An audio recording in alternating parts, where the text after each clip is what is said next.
Et l'invité ce matin, c'est Bernard Guetta. Bonjour. Bonjour. Député européen Renew, Renaissance, si on traduit en français.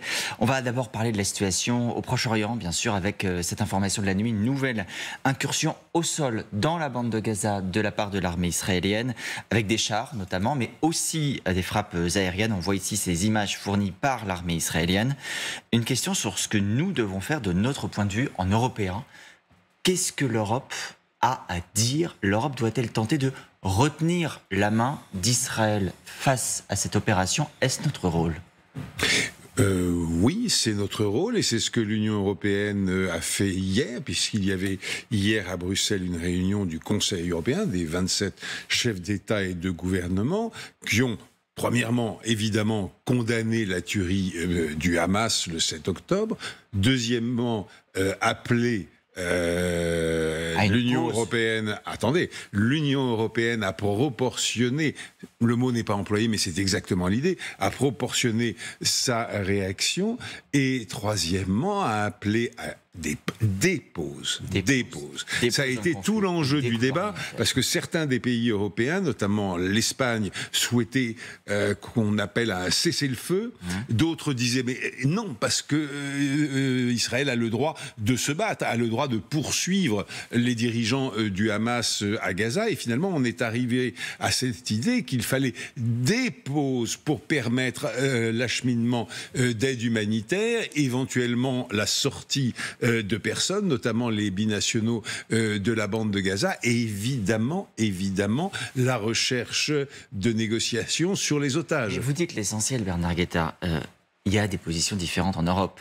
Il y a des pays qui, par sensibilité, sont davantage préoccupés du sort d'Israël et d'autres davantage préoccupés du sort des civils palestiniens. À telle enseigne que la présidente de la Commission européenne a cru bon, au terme des 5 heures de discussion, quand même pour le communiqué, de préciser il n'y a pas de contradiction entre notre solidarité avec Israël et, bien sûr, agir pour répondre aux besoins humanitaires pour la bande de Gaza.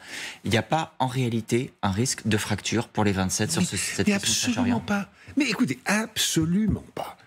Premièrement, vous y croyez vous-même en le disant? Mais tout à fait. C'est pas du wishful thinking, c'est pas la volonté de dire ça va bien se passer. Non, mais écoutez, premièrement, l'Union européenne, qu'est-ce que c'est? C'est l'union de 27 pays différents. Et à l'intérieur de chacun de ces 27 pays, comme à l'intérieur des États-Unis, même de la Russie d'ailleurs, etc., il y a des points de vue politiques différents.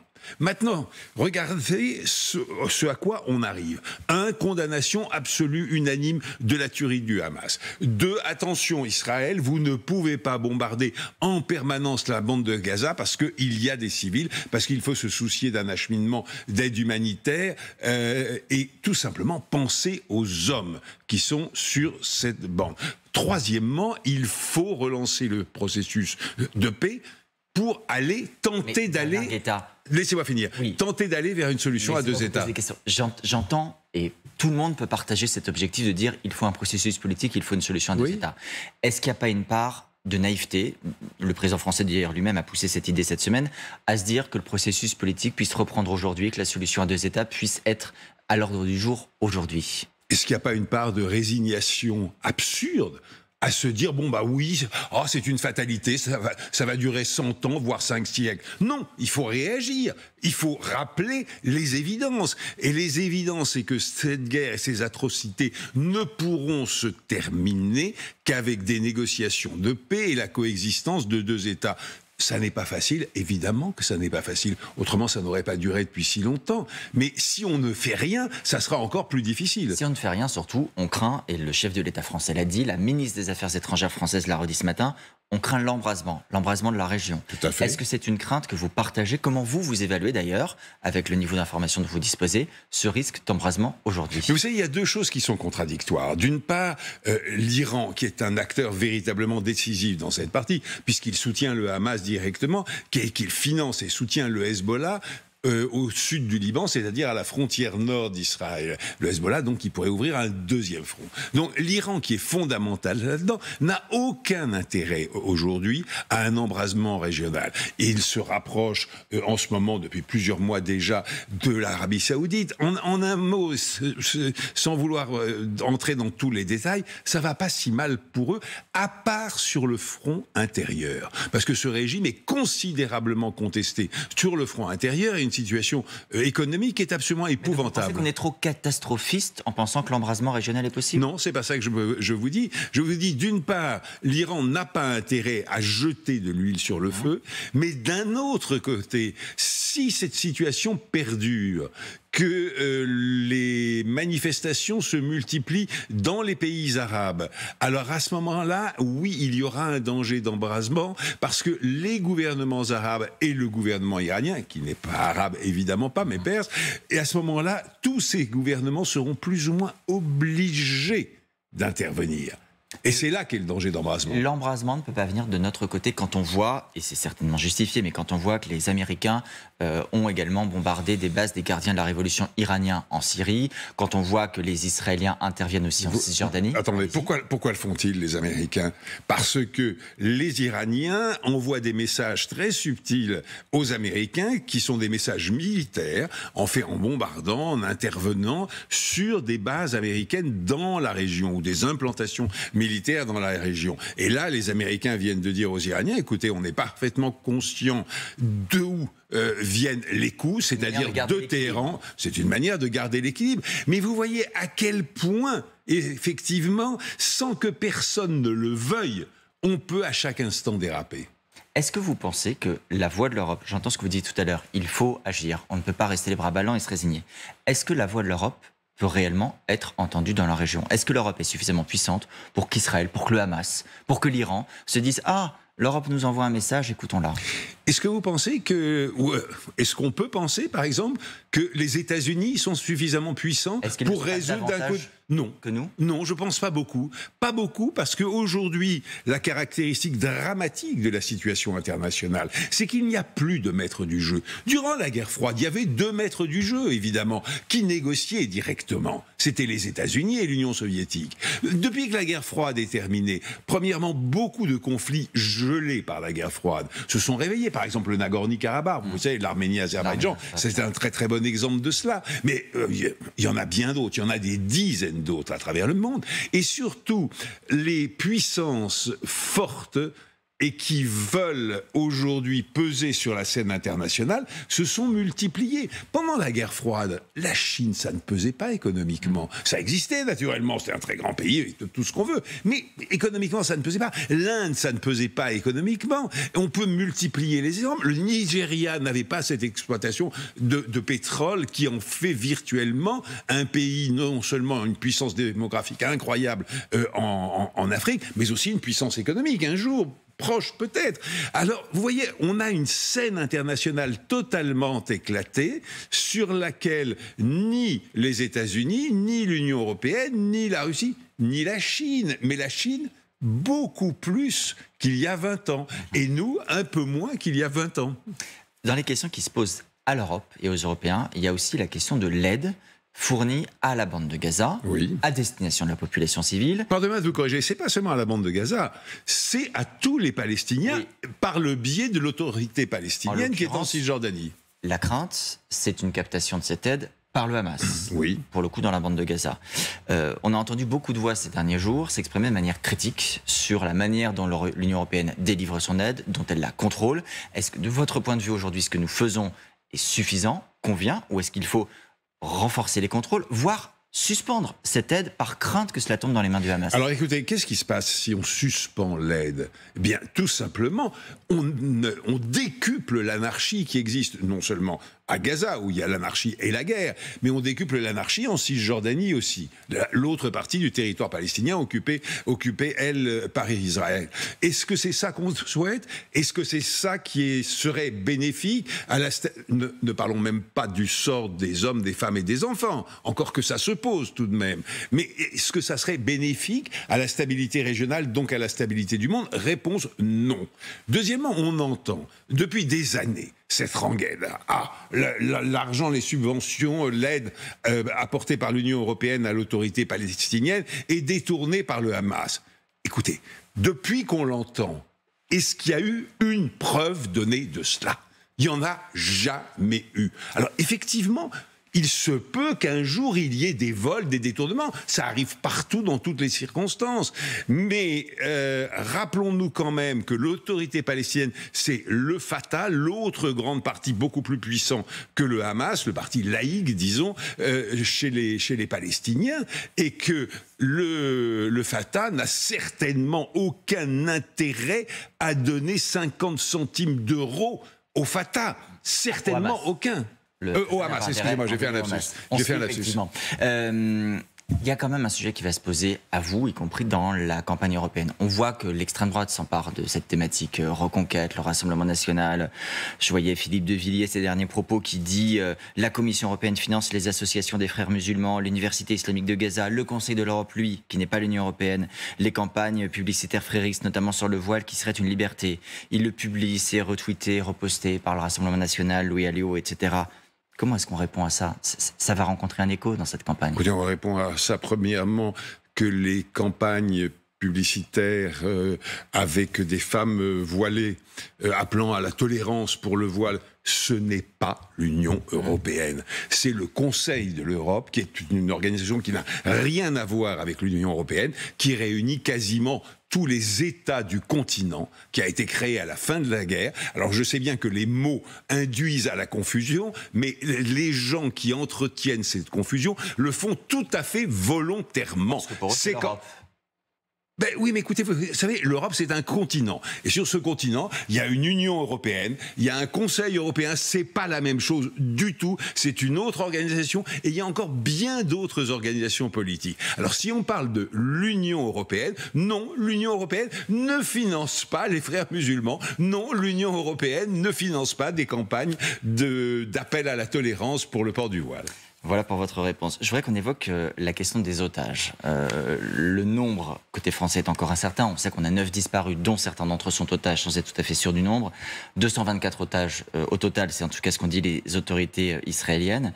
Il se trouve qu'un conseiller qatarien dit à nos confrères du Parisien ce matin: nous avons bon espoir que les otages soient libérés. Il faut rappeler également que le ministre iranien des Affaires étrangères aux Nations Unies disait il y a quelques heures qu'une libération était possible, que l'Iran était prêt d'ailleurs à travailler en ce sens, mais il disait qu'il est également nécessaire d'assurer la libération de 6000 prisonniers palestiniens. C'est pas la France qui va négocier en direct, mais est-ce que la France serait prête, de votre point de vue, et l'Europe, peut-être l'Union européenne, à soutenir l'idée qu'une négociation, ça peut être libération de prisonniers palestiniens contre libération d'otages? Mais écoutez, c'est pas seulement l'Union européenne, tout le monde cherche les termes, le mot est affreux, mais d'un deal, d'un échange. Évidemment que le Hamas ne va pas libérer, hélas, il devrait le faire, mais il ne va pas le faire, les otages pour rien. Il va les libérer en échange d'une victoire politique, d'un point marqué politiquement, et très très très probablement de libération de prisonniers palestiniens détenus par les Israéliens. C'est toujours comme ça que ça s'est passé. Et évidemment qu'aujourd'hui, tout le monde cherche, enfin beaucoup de gens cherchent à négocier. Et si le ministre iranien des Affaires étrangères et un représentant très haut placé du Hamas se trouvent à Moscou, c'est parce que Moscou aujourd'hui cherche à s'affirmer en faiseur de paix, en faiseur de règlement dans la région du Proche-Orient. C'est fou, Bernard Guetta, quand on y pense. L'Iran, le Hamas à Moscou. On aurait voulu écrire le scénario, on n'aurait peut-être pas eu cette idée-là. On en vient à se dire que tous les conflits se rejoignent. Mais tous les conflits se rejoignent parce que la Russie, enfin M. Poutine, est en train d'essayer de tirer son épingle du jeu en Ukraine grâce au conflit Israël-Hamas. Alors tirer son épingle du jeu, évidemment, mais relativiser, dire, mais vous voyez, nous ne sommes pas si méchants, au contraire, on contribue par notre diplomatie à la libération des... On n'en est pas encore là. Mais ils essayent de le faire. Ils essayent de le faire. Et cyniquement parlant, ben oui, évidemment, c'est une très bonne carte pour M. Poutine. Parce qu'après, il pourrait dire, mais vous voyez bien que nous sommes indispensables à la stabilité du monde. Vous voyez bien. L'un des pôles dont vous parliez tout à l'heure qui compose désormais le multilatéralisme. Dans cette... Ben écoutez, aujourd'hui, vous savez, en fait, il y a une grande frontière politique qui sépare le monde. Hier, c'était Est-Ouest. Hier, c'était communiste contre capitaliste. Aujourd'hui, c'est plus du tout ça. c'est les vieilles démocraties, qui ne sont pas vieilles d'ailleurs dans leurs articulations, qui sont vieilles par leur ancienneté, et contre les pays qui cherchent à s'affirmer. Et les pays qui cherchent à s'affirmer aujourd'hui ne sont pas homogènes politiquement, pas du tout. Mais ils ont un point commun, c'est qu'ils en ont assez de la domination, de la prééminence, on va dire. C'est plus une domination, mais de la prééminence scientifique, financière, intellectuelle, culturelle, des pays issus de quoi ? De la Renaissance européenne, il y a 5 siècles. On évoquait tout à l'heure ensemble, Bernard Guetta, l'unité européenne. Bon, je mets de côté la question du Proche-Orient. Ne la mettez pas, parce qu'il y a une très grande unité européenne sur cette question. Je la mets de côté, pourquoi ? Parce que sur l'Ukraine, je voudrais avoir votre avis. Quand on entend le nouveau Premier ministre slovaque, pro-russe, on va dire, Robert Fico, dire on arrête les livraisons d'armes à Kiev. Est-ce que l'unité européenne vaut toujours sur le soutien à l'Ukraine ? La Slovaquie, c'est 5 millions de personnes. C'est un tout petit pays. C'est l'un des 27.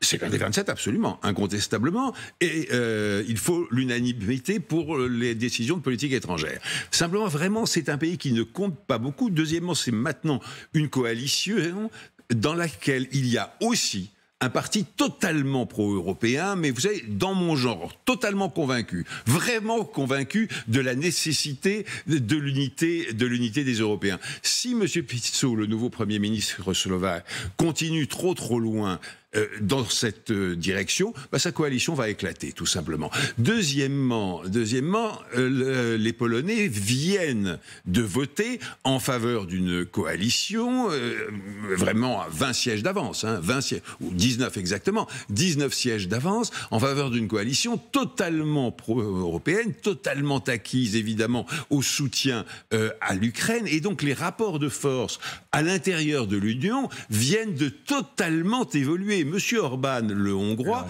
est aujourd'hui totalement isolé. Il est tout seul. Le Hongrois, quand même, pour qu'on ait les idées en tête, il se dit fier, c'est son terme, de garder ouverte la communication avec Moscou.